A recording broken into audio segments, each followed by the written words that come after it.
चलिए, तो देखिए मैंने आपको न्यूरॉन का पूरा स्ट्रक्चर समझा दिया, वो भी बहुत अच्छे से समझा दिया। कंफ्यूज होने की कोई जरूरत नहीं है, न्यूरॉन का एक एक पार्ट क्लियर होना चाहिए। ठीक है, न्यूरॉन एक सेल है, बड़ा सा सेल है, हमारे बॉडी का बहुत बड़ा सेल है, सबसे बड़ा सेल है। और उसके साथ कई सारे छोटे छोटे सेल चिपके हुए होते हैं उसके एक्सोन वाले पोर्शन पे, और उसका क्या नाम है? उसका नाम है श्वान सेल। ठीक है, अभी मैं आपको और भी बातें बताऊंगा, डोंट वरी। हाँ, अब मैं आपको बता रहा हूँ कि एक्सोन और डेंड्रॉन में क्या अंतर है। तो बताओ, पहला अंतर क्या होगा? ये लॉन्ग है, ये शॉर्ट है। बोलो, पहला अंतर ये होगा ना जी? हाँ। दूसरा अंतर क्या होगा? कि ये अनब्रांच्ड है और ये ब्रांच्ड है। अब यहाँ पे बच्चा होता है कंफ्यूज, पता है क्या होता है? बच्चा बोलता है सर इसमें ब्रांचिंग तो थी ना, लास्ट में ये एक्सोन जाती थी और ऐसे ऐसे ब्रांच निकलती थी, याद है, जिसको आप टिलोडेंड्रिया बोलते थे। तो सर ये ब्रांचिंग तो है ना? अरे ठीक है भाई, उसका नाम एक्सोन थोड़ी है, उसका नाम टिलोडेंड्रिया है। एक्सोन में कोई ब्रांचिंग है क्या? मैंने ऐसा बोला, एक्सोन अपने टर्मिनल पर जाके ब्रांच होके टिलोडेंड्रिया बनाती है, और टिलोडेंड्रिया को कहते हैं कि एक्सोन का एंड है ये, मतलब एक्सोन यहीं पे खत्म होता है। तो आप टिलोडेंड्रिया को ये बोल सकते हो कि ये एक्सोन का किनारा वाला पार्ट ब्रांच है, लेकिन ये है पोर्शन एक्सोन, क्या ये ब्रांच है? ये तो अनब्रांच्ड है ना। तो कंफ्यूज होने की आवश्यकता नहीं है।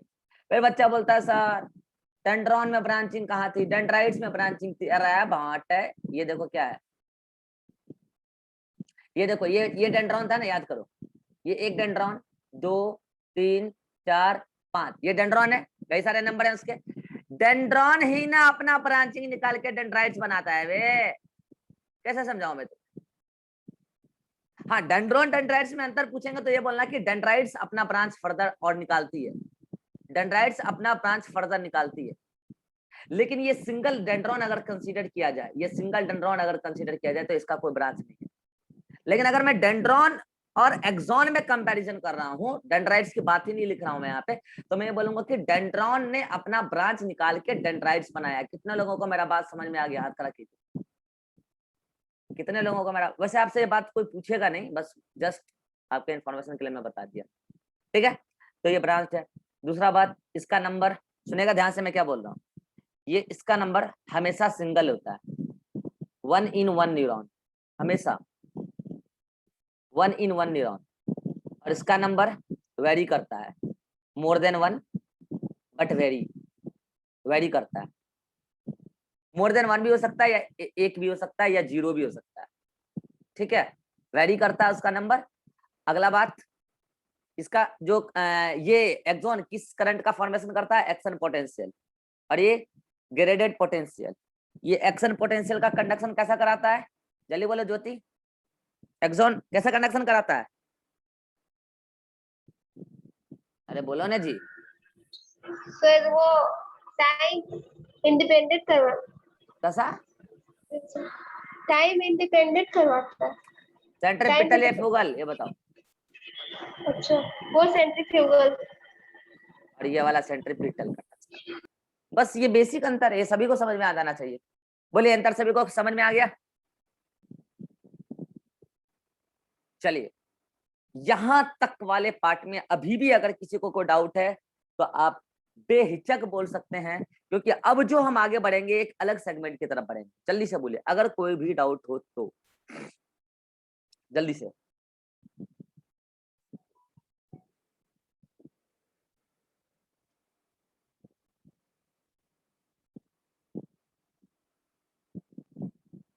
नो एनी डाउट, आगे बढ़ते, स्क्रीनशॉट ले लीजिए।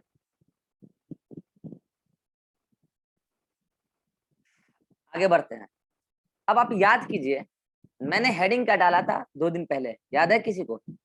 अरे किसी को याद है क्या हेडिंग डाला था? Nervous tissue. अरे भूल गए लगता है सब, न्यूरॉन का स्ट्रक्चर पढ़ते पढ़ते भूल गए। अरे मैंने हेडिंग डाला था नर्वस टिश्यू, उसको मैंने 2 पार्ट में डिवाइड किया था, याद है?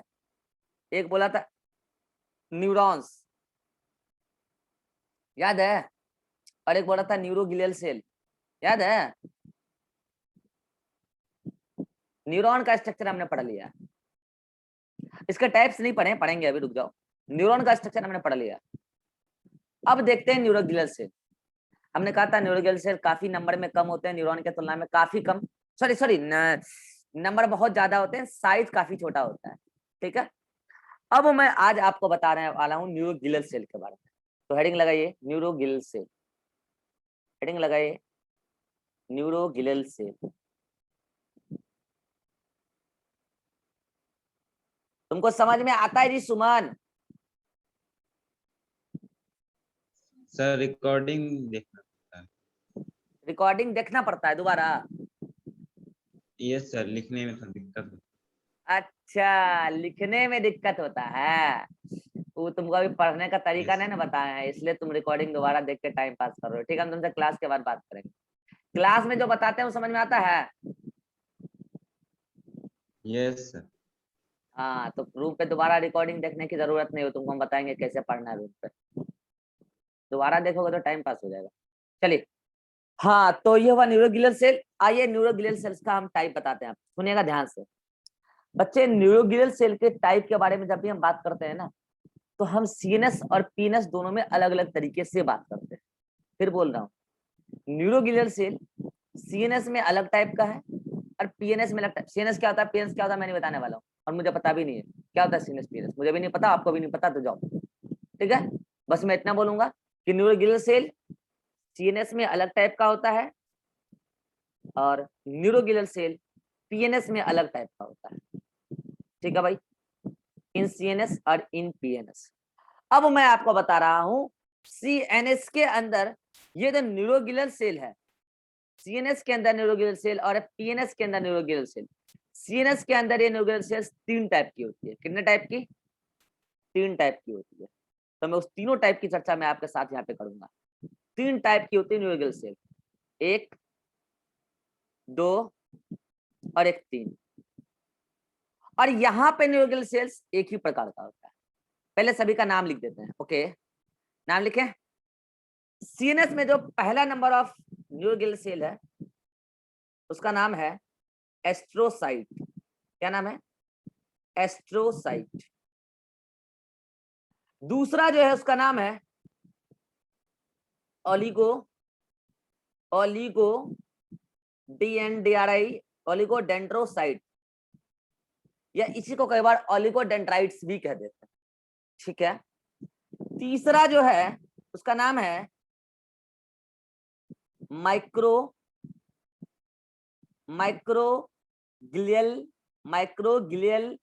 सेल। माइक्रोग्लियल सेल को कई बार शॉर्ट में ग्लिया भी कह देते हैं, ग्लियल सेल या ग्लिया, ग्लियल सेल या ग्लिया।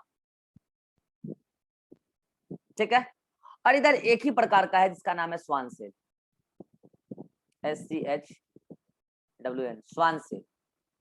पहले तो ये 4 प्रकार के न्यूरोगिलल सेल आपके दिमाग में सेट होने चाहिए।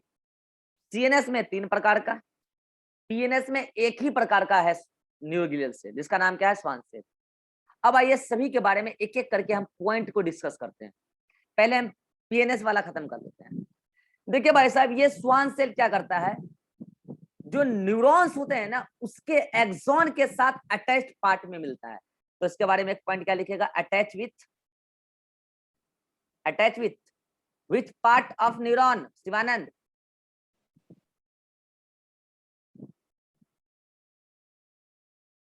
Shivanand, attach with which part of neuron? जो क्या? सर स्वान सेल किससे अटैच रहता है ये पूछ हाँ, रहे हैं न्यूरॉन सर। के किस पार्ट से अटैच होता है? एक्सोलिमा से सर। एक्चुअली में उसका मेम्ब्रेन है, पार्ट का नाम एक्सॉन है। समझ में आया? सर ऊपर रहता है। माइक बंद करो। अगला, स्वान सेल करता क्या है, वहां चिपक के करता क्या है? तो it secretes what? Ribha, it secretes, नाम बोलो जल्दी, क्या है वो प्रकार का? लिपिड है। फॉस्फोलिपिड है, नॉन एज माइलिन शीट। वो माइलिन शीट सिक्रीट करता है। बस स्वान सेल का यही काम। ठीक है, स्वान सेल डायग्राम अभी दिखाया था, आगे भी दिखाऊंगा। तो पीएनएस में जो न्यूरॉन है ना, पीएनएस में जो न्यूरॉन है उसमें श्वान सेल मिलता है, सीएनएस में नहीं मिलता है, सीएनएस का पार्ट ही नहीं है। ठीक है, अब आइए किसके बारे में, एस्ट्रोसाइट्स, ओलिगोडेंड्राइट्स, माइक्रोग्लियल सेल। छोटा छोटा सा डायग्राम बनाऊं चलेगा? अरे छोटा छोटा सा डायग्राम बना दूं चलेगा? ये देखिए,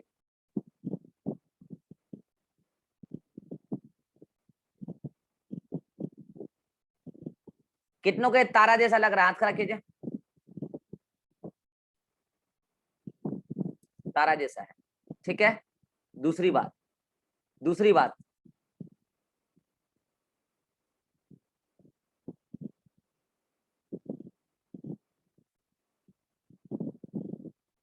कितनों को ऐसा लग रहा है सर इससे ब्रांच तो बड़ा तगड़ा निकला है?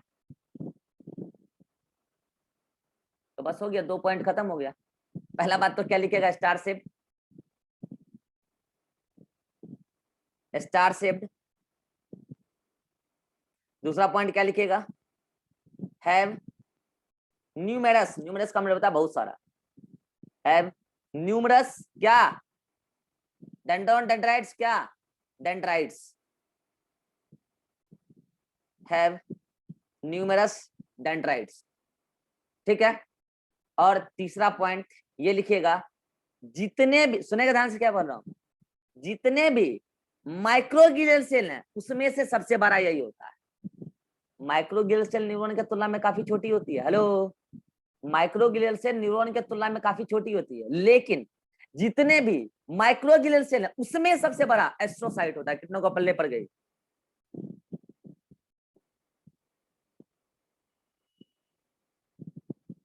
शिवानंद को पल्ले नहीं पड़ा?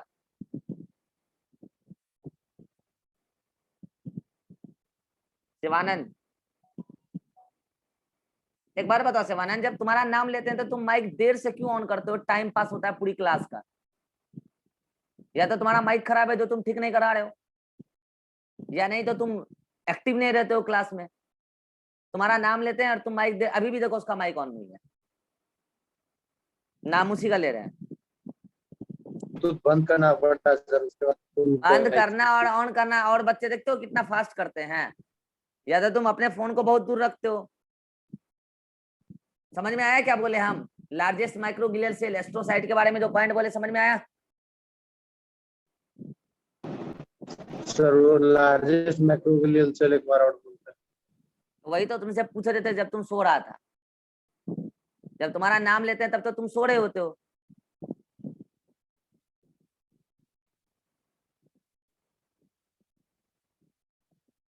अगला ओलिगोडेंड्राइट्स, सुनो इसके बारे में क्या बोले, जल्दी सुनो।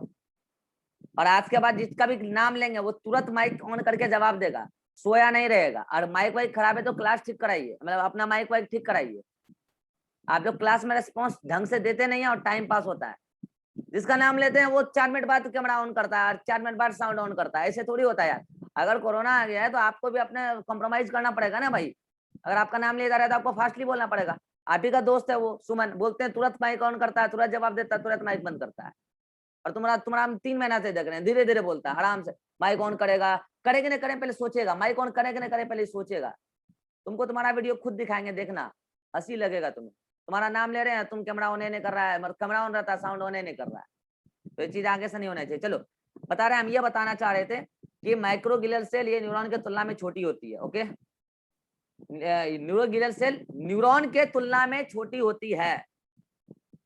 और जितने भी प्रकार के न्यूरोग्लियल सेल होते हैं जैसे एस्ट्रोसाइट, ओलिगोडेंड्राइट्स, माइक्रोग्लियल और स्वान सेल, ये चारों ही न्यूरोग्लियल सेल हैं। इन चारों में सबसे बड़ी एस्ट्रोसाइट होती है। समझ में आया जी? Yes sir. हाँ चलिए आगे बढ़िए। हाँ तो अगला पॉइंट हम ये बता रहे थे कि ओलिगोडेंड्राइट्स, ओलिगोडेंड्राइट्स स्मॉलर देन एस्ट्रोसाइट्स। क्या है? स्मॉलर देन एस्ट्रोसाइट्स, एस्ट्रोसाइट से छोटी है। And have branches less than astrocyte, मतलब दोनों ही तुलना में उससे छोटी है और ब्रांचेस भी उसको तुलना में कम है, लेस देन एस्ट्रोसाइट, एस्ट्रोसाइट। ठीक है, तो आप देख भी रहे हैं उससे छोटी है साइज में और ज्यादा ब्रांचेज यहाँ पे निकली भी नहीं है, आप देख भी पा रहे हैं। ये क्या है भाई साहब? ओलिगोडेंड्राइट्स। अब अगला आ रहा है माइक्रोग्लियल सेल। माइक्रोग्लियल सेल ये देखो इधर इधर इधर इधर इधर इधर इधर आपको दिख रहा होगा स्मॉलेस्ट माइक्रोग्लियल सेल। क्या बोलोगे इसके बारे में? स्मॉलेस्ट न्यूरोग्लियल सेल कौन है? Microglial cell. Smallest neuroglial cell have no any branches, कोई ब्रांचेस नहीं है इसके पास। हैव नो एनी ब्रांचेस, इसके पास कोई ब्रांचेस वगैरह नहीं है। हाँ, यहाँ पे जो ये आप देख पा रहे हो, ये जो ब्रांचेज है इसको आप डेंड्राइट्स मत बोलो। पता है क्यों? इसको ब्रांचेज ही बोलो, क्योंकि यार ये डेंड्राइट्स डेंड्रोन ये सब न्यूरॉन में वर्ड यूज करते हैं। यहाँ ये सब बात यूज करना गलत हो जाएगा। हैव न्यूमरस ब्रांचेज, बस सीधा बोलो कि उसका ब्रांच है। हाँ, अगर कई बार इसको डेंड्राइट्स बोल दिया जाए तो बोल देना, ऐसा कोई बात नहीं है। लेकिन इसको क्योंकि डेंड्राइट्स मोर करेक्टली हम लोग वर्ड न्यूरॉन में यूज करते हैं। ठीक है, तो पहला बात क्या हुआ मैं फिर से एक बार बता दूं, देखो जल्दी से ध्यान से। मैंने बोला कि भाई ये स्टार शेप का है, दिख रहा होगा स्टार शेप का है। मैंने कहा बहुत सारे ब्रांचेस निकले हैं, दिख रहा होगा ब्रांचेस निकले। मैंने कहा जितने भी माइक्रोग्लियल सेल हैं, जितने भी 4 प्रकार के माइक्रोग्लियल सेल हैं, उसमें सबसे बड़ा एस्ट्रोसाइट होता है। लेकिन हाँ, ये न्यूरॉन के तुलना में छोटा है, न्यूरॉन काफी लंबा होता है। ठीक है, अगला ओलिगोडेंड्राइट्स। ओलिगोडेंड्राइट्स एस्ट्रोसाइट से छोटी है, ब्रांचेज भी इसको तुलना में कम है। माइक्रोग्लियल सेल सबसे छोटी न्यूरोग्लियल सेल है और इसके पास किसी भी प्रकार की कोई ब्रांचेस नहीं है। बस यही तो बताया है। अब आप बोलोगे सर इधर श्वान सेल के बारे में तो बता दिए, वो न्यूरॉन से अटैच्ड होता है और उसका फंक्शन भी बता दिए, माइलिन से सिक्रीट करता है। लेकिन सर इधर आप किसी का फंक्शन नहीं बताए, है ना? तो आइए फंक्शन के बारे में बात करते हैं। देखिए एस्ट्रोसाइट्स का काम होता है ब्लड ब्रेन बैरियर बनाना। अभी समझाऊंगा मैं इसको डिटेल में। ब्लड ब्रेन बैरियर बनाने में इसका रोल होता है, ब्लड ब्रेन बैरियर। इसको मैं अभी डिटेल में समझाऊंगा। ठीक है, अगला मैं समझा रहा हूँ ओलिगोडेंड्राइट्स। ओलिगोडेंड्राइट्स का वही काम है जो श्वान सेल का काम है पीएनएस में। क्या काम है शिवानंद श्वान सेल का पीएनएस में?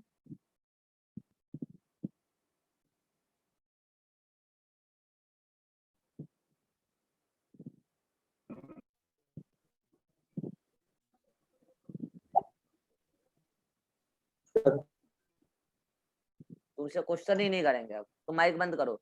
सुमन बताओ क्या काम है श्वान सेल का पीएनएस में? माइलिन से सिक्रीट।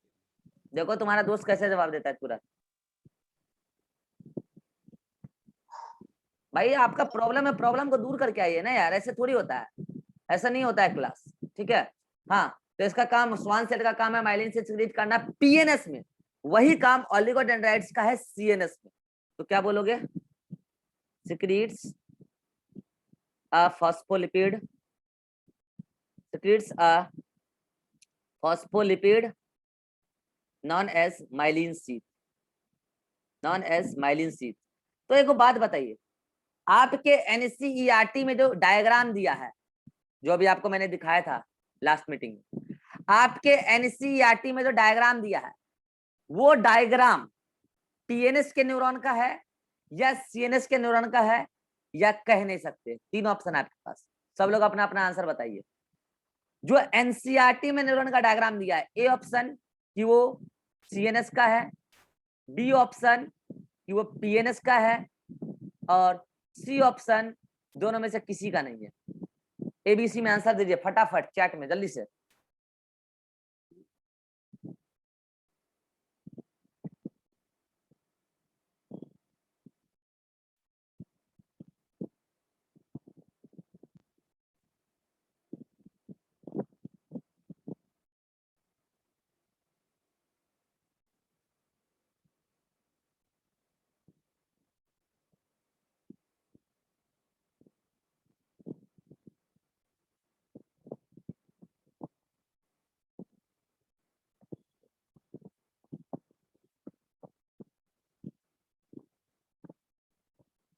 जिनका आंसर बी है वो तो सही है।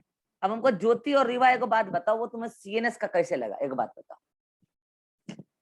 एनसीईआरटी वाले डायग्राम में श्वान सेल दिखाया था जी Riva. Yes sir. Schwann cell PNS में पाया जाता है कि सीएनएस में? तो अगर किसी न्यूरॉन के साथ श्वान सेल अटैच है तो वो कंफर्म वो न्यूरॉन किसका है?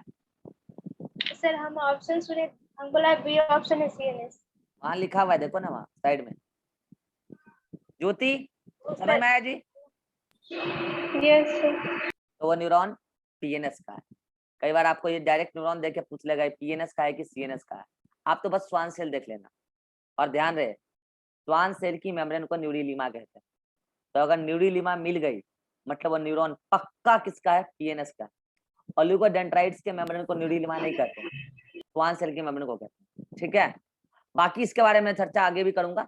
तो इतना ध्यान रखिए कि जो काम श्वान सेल का पीएनएस में है माइलिन शीथ सिक्रीट करना, वही काम ओलिगोडेंड्राइट्स का सीएनएस। अब अगला आया माइक्रोग्लियल सेल। इसका क्या काम है? एक वर्ड आप लोगों ने सुना है फेगोसाइटोसिस। अरे बताया था सेल में, याद है? फेगोसाइटोसिस सॉलिड वाले पार्ट को एंगल्फ कर लेना। तो ये क्या करता है पता है? अगर कोई पैथोजन आया या कोई हार्मफुल चीजें आई नर्वस सिस्टम में, सीएनएस में घुस गया, सीएनएस में कोई हार्मफुल चीज आ गया, तो ये छोटी छोटी सेल है, ये क्या करती है, उस चीजों को एंगल्फ कर लेती है। जो कोई हार्मफुल चीज है उसको एंगल्फ करके डाइजेस्ट कर देती है, पचा देती है पकड़ के। तो उसका नाम क्या है? Microglial cell. कैसे करती है मैंने आपको सिखाया है, लाइसोसोमल एंजाइम की मदद से। तो एक प्रकार का फेगोसिटिक सेल है जो फेगोसाइटोसिस करती है। किसका? Phagocytosis of pathogen and harmful substances, harmful material. Harmful material का फेगोसाइटोसिस करती है और न्यूरॉन को हार्मफुल चीजों से बचाती है। तो चलिए इसका काम तो मैंने आपको समझा दिया भाई। किसका? इसका काम समझा दिया, इसका काम समझा दिया, इसका भी काम समझा दिया। अब इसको थोड़ा डिटेल में लेना है। लेकिन अभी अगर ओलिगोडेंड्राइट्स, माइक्रोग्लियल सेल और श्वान सेल के फंक्शन में अभी भी किसी को कोई डाउट है तो पूछ सकता है। मैं एक बार रिपीट कर देता हूँ। ओलिगोडेंड्राइट्स का वही काम है सीएनएस में जो काम श्वान सेल का पीएनएस में, और दोनों का काम है न्यूरॉन के एक्सोन वाले पार्ट में माइलिन शीथ का सिक्रीट करना। इससे क्या होता है वो आपको आगे पता चल जाएगा। माइलिन शीथ का सिक्रीट करना। माइक्रोग्लियल सेल केवल सीएनएस में मिलती है, ओनली फाउंड इन सीएनएस। क्या काम है उसका? सीएनएस के अंदर अगर कोई हार्मफुल चीजें आ गई या कोई पैथोजन आ गया तो उसको चट कर जाना, एंगल्फ कर जाना। कैसे? फेगोसाइटोसिस का पूरा तरीका मैंने आपको सिखाया है सेल वाले चैप्टर में। जब मैंने आपको पढ़ाया था सेल मेम्ब्रेन में भी सिखाया था, और जब मैंने आपको पढ़ाया था लाइसोसोम तब भी बताया था। ठीक है, तो पैथोजन वगैरह को मारने का काम करती है माइक्रोग्लियल सेल, चाहे वो पैथोजन मरा हुआ हो या डेड हो, उसको कुल मिला के वहां से कचरा को हटाना है। तो एक तरीके से ये स्वच्छ भारत अभियान में भाग लेते हैं कौन? Microglial cell. सीएनएस के अंदर कोई कचरा है तो सबको साफ करने का काम कौन करता है? इसलिए कई बार माइक्रोग्लियल सेल को क्लीनिंग सेल ऑफ ब्रेन भी कहते हैं, क्लीनिंग सेल ऑफ सीएनएस भी कहते हैं, क्योंकि सफाई का काम करती है। ठीक है, तो अभी भी अगर ओलिगोडेंड्राइट्स, माइक्रोग्लियल सेल और श्वान सेल में किसी को कोई दिक्कत है तो पूछ सकता है। फिर मैं आगे आपको बताने वाला हूँ एस्ट्रोसाइट्स। एनी प्रॉब्लम इन तीनों में? सर तो सीएनएस और पीएनएस में दोनों में न्यूरॉन सेम ही रहेगा, मतलब एक ही टाइप न्यूरॉन का? एक ही जैसा रहेगा। हाँ, पीएनएस सीएनएस के न्यूरॉन को आप डिफरेंशिएट कीजिएगा माइक्रोग्लियल के ही बेसिस पे। आगे मैं बताऊंगा, डोंट वरी। माइक्रोग्लियल के ही बेसिस पे, मतलब कि ये न्यूरोग्लियल सेल के ही बेसिस पर आप उसको डिफरेंशिएट करेंगे। जहां न्यूरोलिमा होगा बोलिएगा आप ये सीएनएस है, सॉरी पीएनएस का है। न्यूरोलिमा नहीं होगा बोलिएगा ये उसका है। मैं आपको आगे बताऊंगा पीएनएस सीएनएस के सेल को कैसे डिफरेंशिएट करते हैं। ठीक है, हाँ। और किसी को कोई डाउट है एस्ट्रोसाइट छोड़ के तो जल्दी बोलिए। आपके सर पास? ओलिगोडेंड्राइट, हाँ बोलिए। ओलिगोडेंड्रोसाइट का शेप मेंशन करना नेसेसरी नहीं है? नहीं नहीं या नहीं उनके शेप के बारे में भी क्वेश्चन? नहीं, कोई नेसेसरी नहीं है। उसके बारे में बस इतना ध्यान रखिए कि वो माइलिन शीथ सिक्रीट करता है, शेप उसका प्रॉपर होता ही नहीं है इसलिए। और कोई डाउट? No sir. और किसी को अगर कोई डाउट है तो जल्दी बोलिए, फिर हम आगे बढ़ते हैं। चलिए, नहीं है डाउट? अब आप गौर कीजिए, मैं एस्ट्रोसाइट्स का फंक्शन बताने जा रहा हूँ। ध्यान दीजिएगा, मैं एस्ट्रोसाइट्स का फंक्शन बताने जा रहा हूँ। ठीक है, ये देखिए, ये देखिए, ये एक न्यूरॉन है। ठीक है भाई, ये मैंने एक न्यूरॉन बनाया। ठीक है, आप सभी लोग जानते हैं न्यूरॉन की जो न्यूरी प्लाज्म होती है उसमें सारे सेल ऑर्गेनेली होते हैं, लेकिन एक चीज नहीं होता है। क्या नहीं होता है सुमन? Yes sir. क्या नहीं होता है इस न्यूरी प्लाज्म में? सब कुछ होता है, सारे सेल ऑर्गेनेली होते हैं। क्या नहीं होता है? सेंट्रियोल। सब सेंट्रियोल इसमें नहीं होता है। शिवानंद आज तुम क्लास के बाद जो है ना क्लास का रिकॉर्डिंग देखना, तुमको खुद लगेगा कि तुम बहुत धीरे धीरे रिप्लाई करते हो, तुमको खुद ऐसा लगेगा। एक बार देखना अदर जो भी बच्चे रिप्लाई करते हैं और तुम अपना रिप्लाई देखना। ऐसे एक बार बताओ, सभी बच्चों को ऐसा लगता है कि शिवानंद बहुत देर से रिप्लाई करता है कोई भी चीज का? जिनको लगता है वो एक बार यस लिखे तो चैट में। मैं ऐसा बहुत दिनों से गौर कर रहा हूँ कि इसको इसका रिप्लाई सुनने के लिए मुझे बहुत देर वेट करना पड़ता है। मैंने ऐसा कई बार गौर किया है, तो इस चीजों पे इसको काम करना चाहिए आई थिंक। चलिए, तो मैं बोल रहा हूँ एक न्यूरॉन है, ठीक है। अब मैं कह रहा हूँ कि अगर वो सीएनएस का न्यूरॉन है, अगर वो सीएनएस का न्यूरॉन है तो वहां श्वान सेल तो नहीं मिलेगा, ओलिगोडेंड्राइट्स मिल सकता है, और माइक्रोग्लियल सेल आसपास लो, ये मैंने बनाया माइक्रोग्लियल सेल आसपास है भाई, लो, ठीक है, ठीक है। अब मैं क्या बोल रहा हूँ ध्यान दीजिएगा, एक बात बताओ यार, न्यूरॉन सेल है ना जी, उसको भी न्यूट्रिएंट चाहिए कि ना चाहिए? बोलो, न्यूट्रिएंट चाहिए ना सेल को। न्यूट्रिएंट कहाँ से मिलता है? ब्लड से। ब्लड किस में बहता है? बॉडी में, ब्लड वेसल्स में। तो ये लो मैंने बनाया ब्लड वेसल्स। ये क्या भाई? ये कैपिलरी है, ब्रेन कैपिलरी है, ब्रेन के अंदर गई हुई कैपिलरी है। कैपिलरी ब्लड वेसल्स का वो पोर्शन होता है जहां से मटेरियल का एक्सचेंज होता है।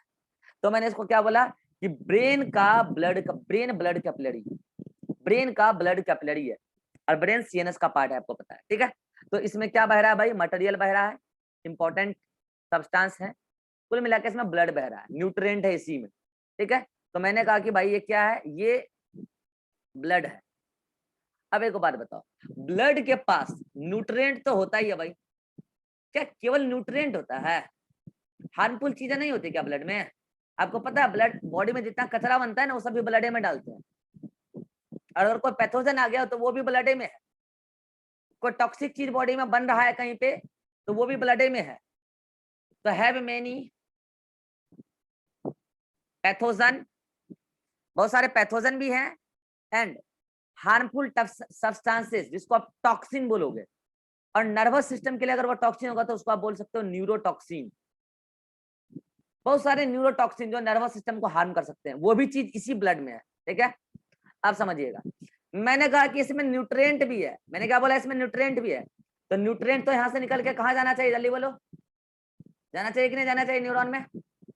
अरे न्यूट्रिएंट तो जाना चाहिए ना न्यूरॉन को, न्यूट्रिएंट तो जाना चाहिए ना इसको, क्योंकि न्यूरॉन एक सेल है, ठीक है। अभी को बताओ, अगर इस ब्लड कैपिलरी और इस न्यूरॉन के बीच में डायरेक्ट कांटेक्ट हो तो क्या केवल न्यूट्रिएंट जाएगा या हार्मफुल सब्सटेंस नहीं जाएगा? केवल न्यूट्रिएंट क्यों जाएगा भाई? अगर मान लिया जाए दोनों के बीच में डायरेक्ट कांटेक्ट है तो न्यूट्रिएंट तो जाएगा सही, लेकिन हार्मफुल सब्सटेंसेस भी तो जा सकते हैं, न्यूरोटॉक्सिन भी तो जा सकता है भाई, पैथोजन भी तो जा सकता है। देखो बात बताओ, अगर एक बार चला गया न्यूरोटॉक्सिन या पैथोजन और न्यूरॉन को नुकसान पहुंचा दिया, न्यूरॉन अगर मर गई तो क्या दोबारा बन सकता है नया न्यूरॉन? बोलो, क्या दोबारा न्यूरॉन बन सकता है बचे हुए न्यूरॉन से? नहीं, due to absence of centriole. Centriole नहीं है, और अगर सेंट्रियोल नहीं है तो नहीं बन सकता है नया न्यूरॉन।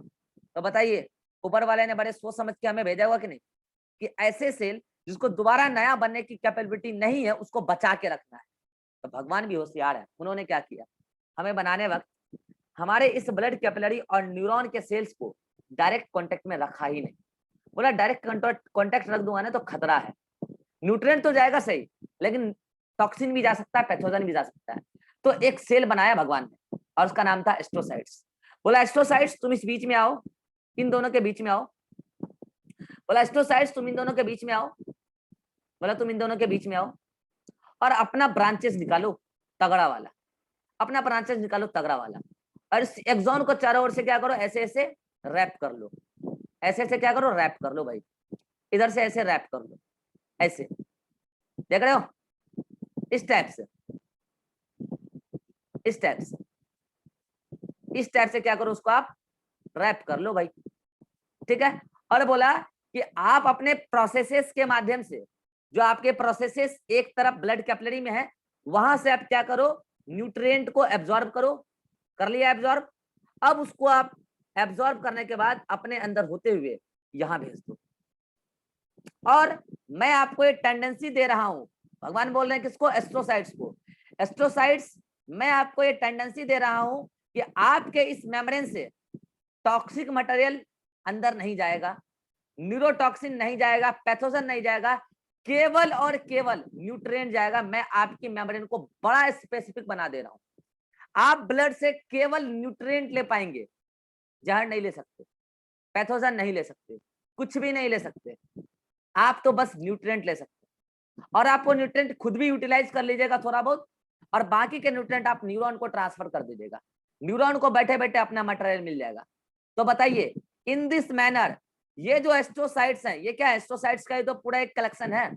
ये जो एस्ट्रोसाइट्स हैं, ब्रेन सीएनएस, ब्रेन और ब्लड के बीच में बैरियर बनाया कि नहीं बनाया? जल्दी बोलिए, हाथ खड़ा कीजिए। कितनों को समझ में आया कि एस्ट्रोसाइट्स ब्लड ब्रेन बैरियर बना रहा है? कितनों को समझ में आ गया कि एस्ट्रोसाइट्स ब्लड ब्रेन बैरियर बना रहा है? क्योंकि एस्ट्रोसाइट्स ने ब्लड कैपिलरी जो ब्रेन में गई है और न्यूरॉन के बीच में एक बैरियर बनाया। हाँ, एक बात है, कैसा नहीं कि वो बाधा पहुंचा रहा है न्यूरॉन और ब्लड कैपिलरी को, इवन वो तो अच्छा काम कर रहा है ना, न्यूरॉन को बचा रहा है हार्मफुल चीजों से। तो इस तरीके से हम समझाते हैं कि एस्ट्रोसाइट्स ब्लड ब्रेन बैरियर बनाने में हेल्प करता है। अगर आप इस स्क्रीनशॉट ले लीजिए, इसको आप सारे डायग्राम का स्क्रीनशॉट लीजिए, जल्दी से लीजिए। 1 2 3 क्लिक, 1 2 3 क्लिक, 1 2 3 क्लिक। ये बात मैंने समझा दिया है, ब्लड ब्रेन बैरियर बनाता है। तो क्या इसी में एक और फंक्शन हम बोल देंगे कि एस्ट्रोसाइट न्यूट्रिएंट प्रोवाइड करता है न्यूरॉन्स को? ब्लड ब्रेन बैरियर में ये बात समझ में आ जाती है।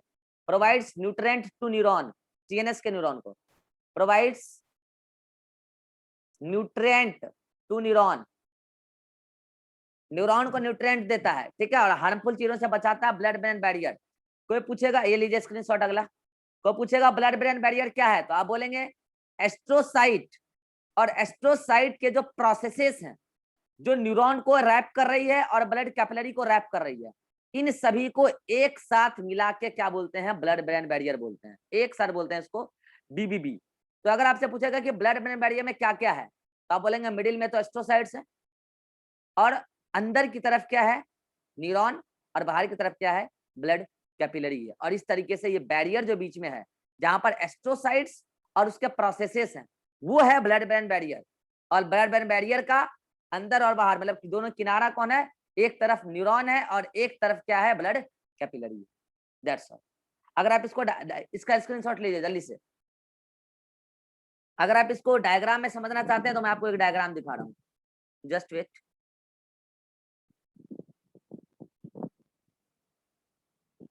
इसके सारे डायग्राम हम लोग कल समझेंगे भी सही।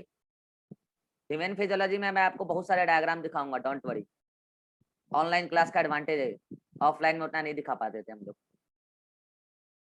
बस इसलिए दिखाऊंगा कि आप चीजों को थोड़ा मतलब कि एडवांटेज तरीके से समझ पाए। देखिए ब्लड ब्रेन बैरियर, ये फोटो मैं आपके लिए लाया हूँ, गौर कीजिए, इधर गौर कीजिए। लिखा है blood brain barrier, the blood brain barrier is found by astrocyte, लिखा है विच इज क्या है? Which is coupled by tight junction. Tight junction क्या होता है मैं आपको एनिमल टिश्यू में भी समझाऊंगा। टाइटली पैक्ड है, ये देखिए यहाँ पे। The barrier prevents the entry of neurotoxin and pathogen also. Neurotoxin का मतलब क्या? ऐसा कोई हार्मफुल सब्सटेंस जो नर्वस सिस्टम को हार्म कर सकता है, उसको बोलते हैं न्यूरोटॉक्सिन। आप गौर कीजिए यहाँ पे, ये वाला पूरा पोर्शन क्या? ब्लड कैपिलरी है ना जी, पूरा जा रहा है अंदर, ब्लड कैपिलरी है। और उस ब्लड कैपिलरी को ये एस्ट्रोसाइट है, ये सब कौन है? एस्ट्रोसाइट। एस्ट्रोसाइट का ये क्या प्रोसेसेस है, वो उसको अच्छे से रैप किया हुआ है, ठीक है। तो यहाँ पे देखिए आपका लिखा भी होगा, कहाँ? ये देखिए माइक्रोग्लियल, अच्छा यहाँ पे माइक्रोग्लियल सेल भी है। ये इसका क्या काम है? इसका काम है कि अगर इस ब्लड में कोई ऐसा पैथोजन आया जो अंदर जाने का कोशिश कर रहा था, उस पैथोजन को माइक्रोग्लियल सेल यहीं पे चट कर लेगा, क्योंकि वो फेगोसिटिक सेल है।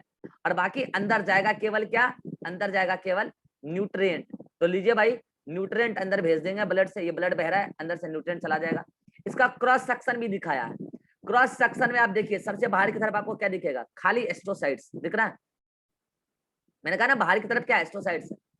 एस्ट्रोसाइट्स का प्रोसेसेस दिखा बाहर की तरफ। अच्छा, सबसे अंदर क्या दिख रहा है आपको? ये देखिए ब्लड कैपिलरी दिखा, ये वाला ब्लड कैपिलरी का एंडोथीलियम। एंडोथीलियम होता है ब्लड कैपिलरी का लेयर, ठीक है।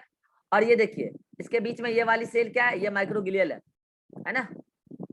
और इसी बीच में कहीं वो न्यूरॉन भी आ गए, न्यूरॉन का पार्ट जिसको देना था न्यूट्रिएंट। तो ये वाला पूरा सेक्शन क्या है, ट्रांसवर्स सेक्शन है, और ये लॉन्गिट्यूडनल सेक्शन है। लॉन्गिट्यूडनल सेक्शन मैंने यहाँ पे लॉन्गिट्यूडनल सेक्शन बनाया है, ये वाला डायग्राम पे। क्या बाजी, जस्ट 1 सेकेंड, ये कर्सर काम नहीं कर रहा है। ठीक है, तो ब्लड ब्रेन बैरियर मैंने आपको समझा दिया भाई। ब्लड ब्रेन बैरियर में अगर किसी को कोई दिक्कत हो तब तक पूछ लीजिए, तब तक कर्सर काम कर जाएगा। Jyoti any doubt blood brain barrier में? No sir. अगर पूछा जाए blood brain barrier is a type of tight junction. Riva any doubt? Riva,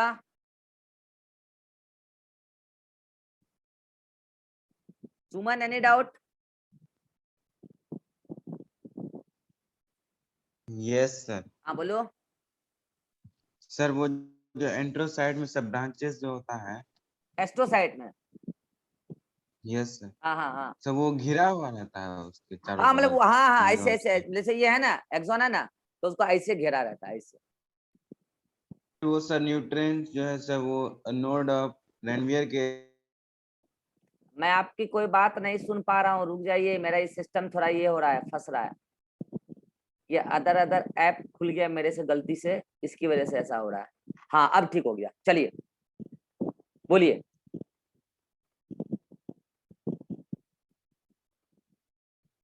सुमन कुछ बोल रहे थे?